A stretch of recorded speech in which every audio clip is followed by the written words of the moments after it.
86,000 कोटीचा शक्तीपीठ महामार्ग तुम्हाला कशासाठी पाहिजे?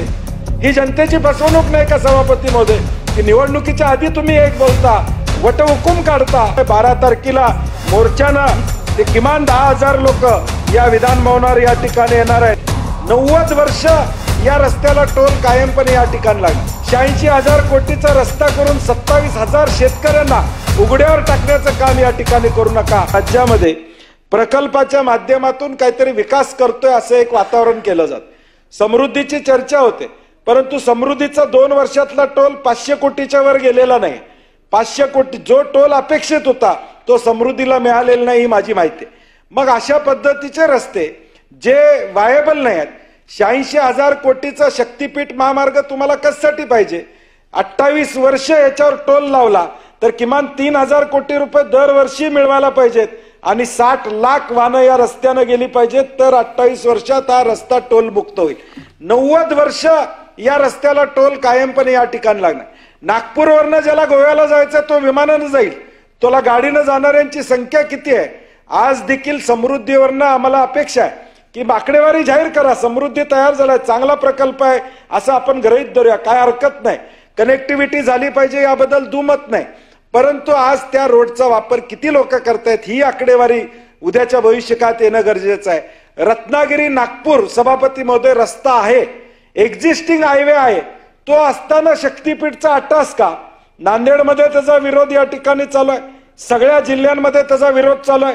आज आम्हाला सांगितलं जातं शक्तीपीठच्या माध्यमातून आम्ही पोहरादेवी, माहूरगड, औंढा नागनाथ, परळी वैजनाथ, तुळजापूर, पंढरपूर विठ्ठल मंदिर, अक्कलकोट, औदुंबराचं दत्त मंदिर, नरसोबावाडी, ज्योतिबा, अंबाबाई मंदिर, कुणकेश्वर मंदिर आणि पात्रादेवी याचा हे जोडणार आहोत. आमची अपेक्षा आहे हे जोडा, ते वेगवेगळ्या रस्त्यानं जोडले गेलेले आहेत. या सगळ्या मंदिरांना 5-5 हजार कोटी रुपये द्या आणि विकास करा. तिथे येणाऱ्या भक्तांना चांगल्या सुविधा द्या, तिथे येणाऱ्या भक्तांना राहण्याची व्यवस्था करा. तिथे येणाऱ्या भक्तांना चांगल्या सुविधा मिळाल्या तर येणारा भक्त तिथं 2 दिवस 4 दिवस राहील आणि देवाचं दर्शन घेईल आणि पुण्याही ती सरकारनं मिळवावी. 86,000 कोटीचा रस्ता करून 27,000 शेतकऱ्यांना उघड्यावर टाकण्याचं काम या ठिकाणी करू नका.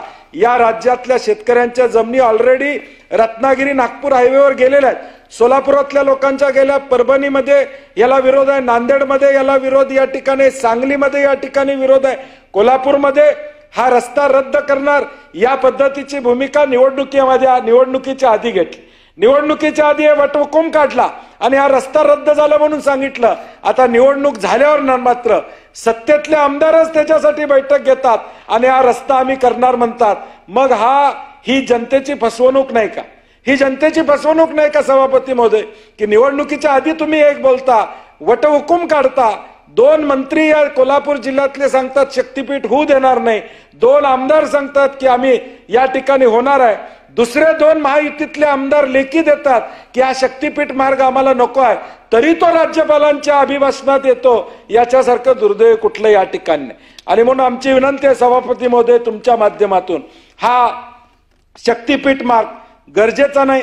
हा Kolhapur Ratnagiri highway already existing असताना याची गरज नाही आणि त्याला प्रचंड विरोध आहे. 12 तारखेला मोर्चानं ते किमान 10,000 लोक या विधान भवनावर या ठिकाणी येणार आहेत आणि म्हणून याचाही या ठिकाणी ड्रीम प्रोजेक्ट म्हणून या ठिकाणी पुढे करतोय, त्यालाही तोही चुकीचा आहे असं माझं या ठिकाणी मत असणार आहे. एकूणच राज्यपालांच्या अभिभाषणाचा अनेक मुद्द्यांना बाकीच्या लोकांनी या ठिकाणी हात घातलेला आहे. बजेटवर आम्ही राहिलेल्या मुद्द्यांवर या ठिकाणी निश्चितपणे आमचे अभिप्राय या ठिकाणी देऊ, परंतु या अभिभाषणावर मी खेद व्यक्त करतो आणि माझे 2 शब्द संपतो. अशाच नवनवीन अपडेटसाठी डिजिटल कोल्हापूर चॅनेलला सबस्क्राईब करायला विसरू नका. आमच्या फेसबुक, इन्स्टालाही नक्की फॉलो करा.